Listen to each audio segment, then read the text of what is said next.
What would you say to those who are just kind of overly critiquing the film at this point? You've worked so hard on it. I'm getting on across. Hold on. Here.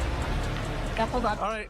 The producers, far left-wing activists in Hollywood, are turning on her, and Disney has canceled all of Rachel Zegler's appearances on their media platforms. Kind of tough. Behind the scenes, you guys know as well as I do that those executives like Spielberg are looking at that saying, Rachel Zegler can F right off.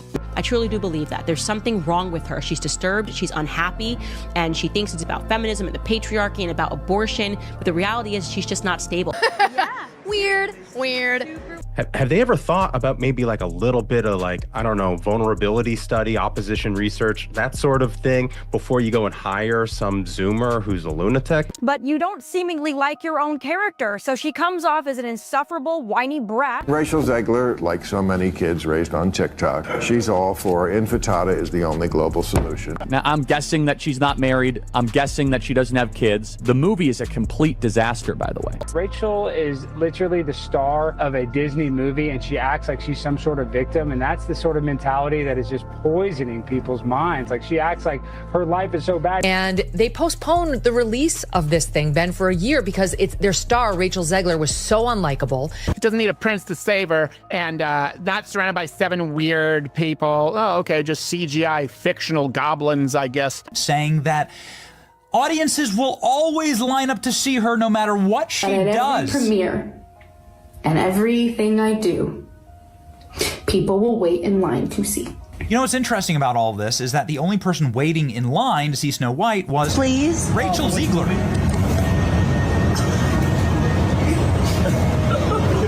Alex, what has been the reaction to Disney's latest expensive own goal?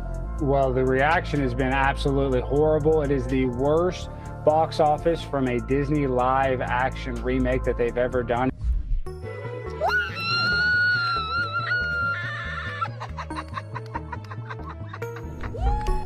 One of the most unlikable humans. That ever. is sadder than when the original Snow White eats the apple. I mean, they're projected to lose between $200 and $400 million on this. One moment, Rachel Zegler was the face of Disney's next billion-dollar princess remake. Then, out of nowhere, she's hiding out in Dubai. And no, this isn't a vacation. This is damage control. Because after Snow Oak flopped harder than anyone could have imagined, Disney reportedly told her to cough up some cash. That's right, rumors are flying that Disney asked Rachel Zegler to help cover losses from the movie she torched. And suddenly, she goes silent. No posts, no comments, no apologies. Just a ticket out of the country and an online trail gone cold. But this isn't where the downfall started. Let's rewind to the moment she blew up the internet. It's the now infamous clip. Rachel wasn't even in costume, but from her tone, you'd think she just crawled out of a coal mine. With total conviction and zero irony, she drops this gem. Every hour I am in the dress, I deserve to be paid for every single one. Seriously? Did Steven Spielberg not pay you for West Side Story? Did Disney stiff you? Or are you just that entitled? I'm gonna stand there 18 hours in a dress of an iconic Disney princess. I deserve to be paid for every hour that it is streamed on. I think it's fair to say that no one can stand the star of this movie. Instead of promoting her own movie, Rachel Zegler spent the entire press cycle auditioning for the role of world's most oppressed celebrity, and audiences were having none of it. This is literally the actress playing one of the most beloved characters in cinema history, yet here she was throwing a pity party about imaginary workplace struggles. And believe it or not, it got worse from there. Imagine being the lead of a Disney princess movie and complaining about Disneyland guests wanting a picture with you. In another viral moment, Rachel sits down in an interview and says, "People are always asking me to take pictures at the Snow White ride." Have you ever been to that Snow White ride at Disneyland? I get stopped for photos every time I'm online for the Snow White ride, and it is I have to pretend like, oh God, well, crazy that we're in front of this. Because every time they come up to me, I'm always online for this freaking ride, and they think it's like I'm standing there waiting for the photo op, being like, wait, how often are you in line for the Snow White ride? I'm a narcissist. Oh, okay, this wasn't a paparazzi ambush. This was Disneyland. The ride, the fans, the people who actually paid to be there and still cared about the magic. And she's visibly annoyed that they wanted a photo. She plays Snow White, shows up at Disneyland, and acts shocked when people ask for pictures. It confirmed every criticism, the entitlement, the lack of gratitude, the total disconnect from the audience. You feel the Disney execs behind the scenes just facepalming in real time. We're like, oh wow, Snow White flopped. Who is surprised? You cast arguably the least genuine, most out of touch and disliked person in her industry, and her industry is Hollywood. And the bad guy is Gal Gadot. You know, other movie companies are going to look at her and they're going to say box office poison. A lot of this is due to her behavior leading up to the film's release. Let's not forget the award show moment that turned heads for all the wrong reasons. Rachel Zegler didn't just walk out. She strutted onto the stage next to Gal Gadot like she was entering a UFC weigh-in.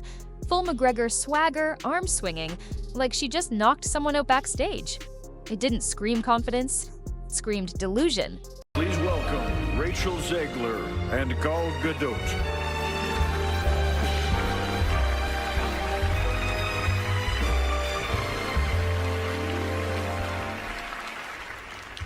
Visual effects push the boundaries of what we see on screen. Their work makes the impossible seem possible. With breathtaking ambition, they create magic that wraps its arms around our wildest imaginations. Here are the nominees for Best Visual Effects. The internet was quick to point out how awkward Gal Gadot looked next to her. Professional, poised, and clearly trying to salvage the moment while Rachel played the part of a try-hard attention magnet. Then came the photo shoot. Somehow, Zegler decided this was the time to reinvent Disney royalty as thirst trap queen. She posed in the Snow White dress, making these exaggerated, over-the-top expressions, trying to be sultry maybe. Let's check in with the star of the movie, Rachel Zegler, being totally normal here.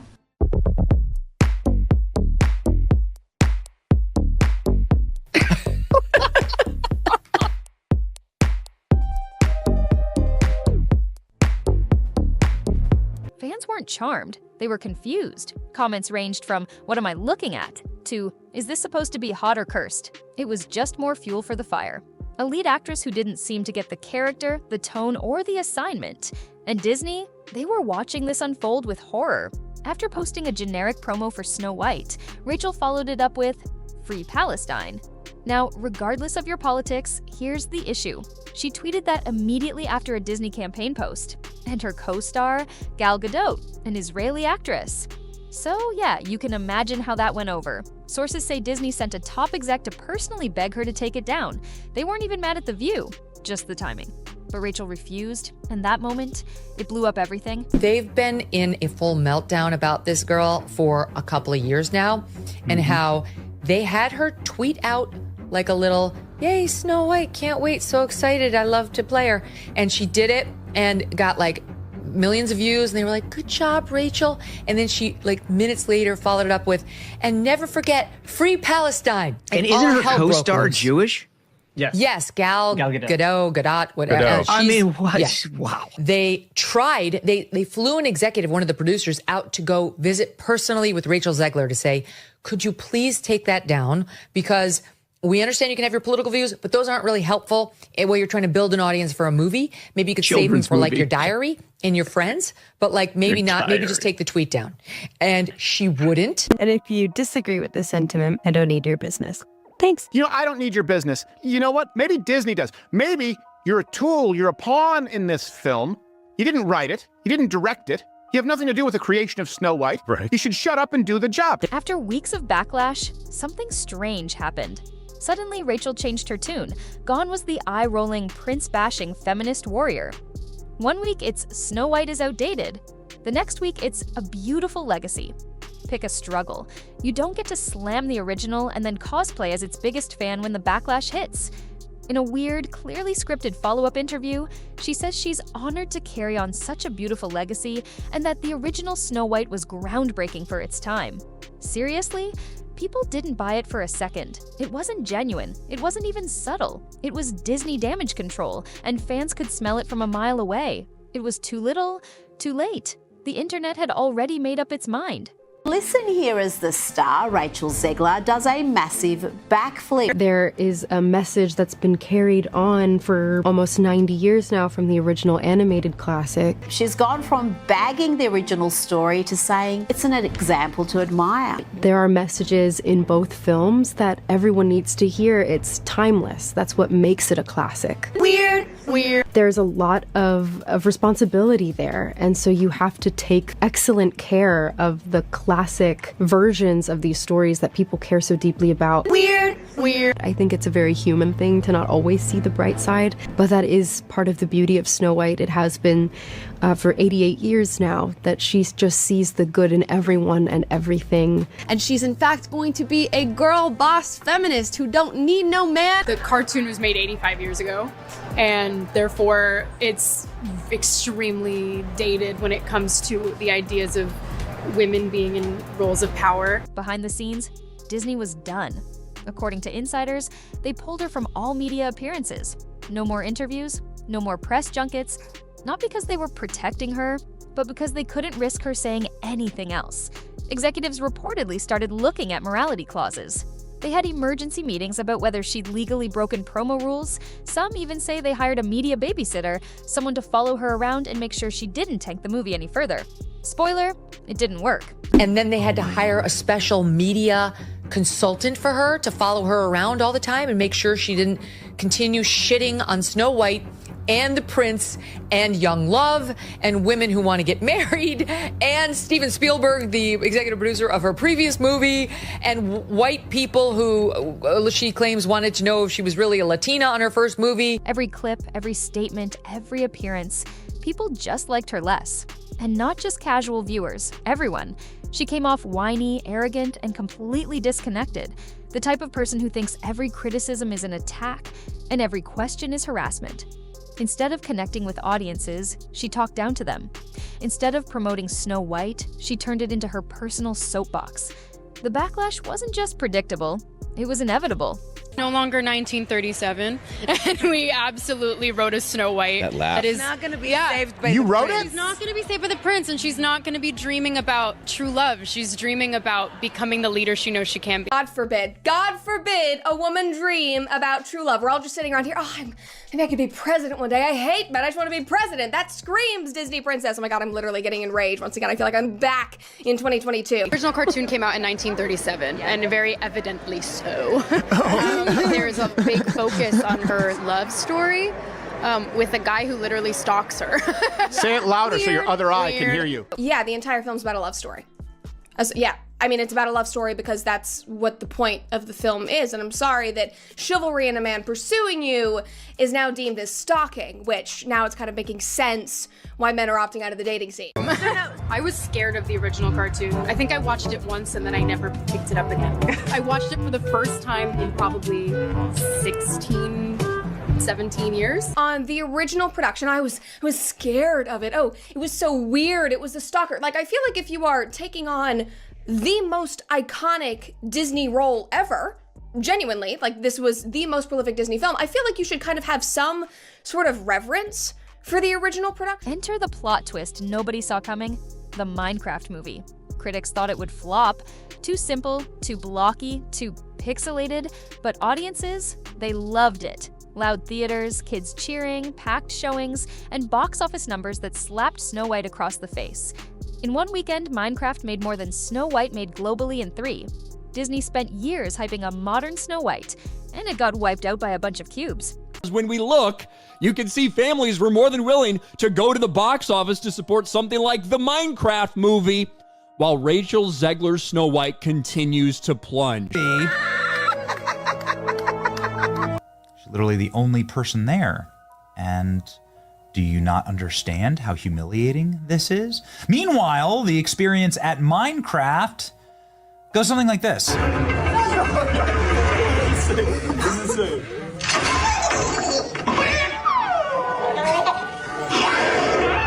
Chicken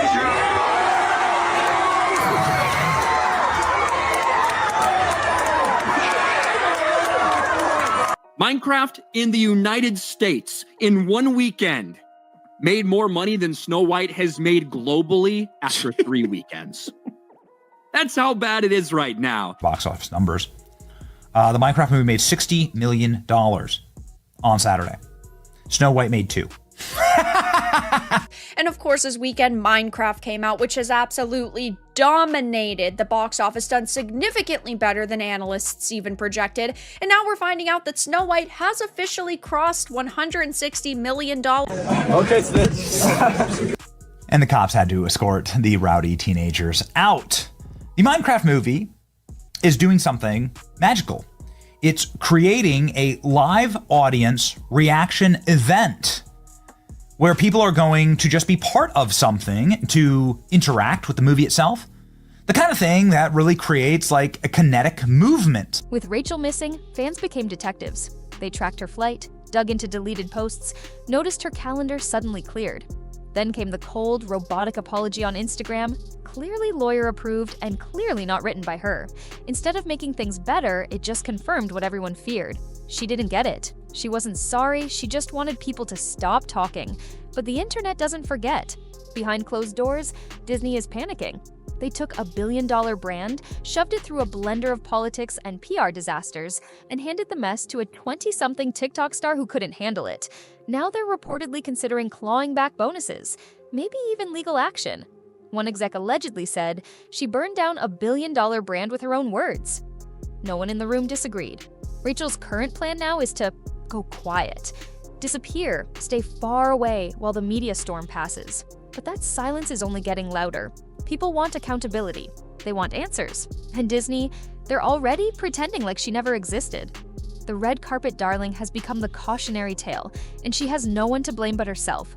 Snow White wasn't just a bad movie, it was a full collapse. Disney botched the casting, botched the PR, and now they're botching the fallout. Rachel Zegler didn't just tank a film, she became the poster child for what happens when studios ignore their fans and cast based on vibes instead of fit. Now she's thousands of miles away while Minecraft, a movie about literal blocks, is bringing people joy and raking in millions. Funny how that works. So what do you think? Is Rachel Zegler just the symptom or the problem? Let me know in the comments. And if you want more no BS breakdowns of Hollywood's biggest flops, hit that like button, subscribe, and ring the bell. Because this ride is just getting started.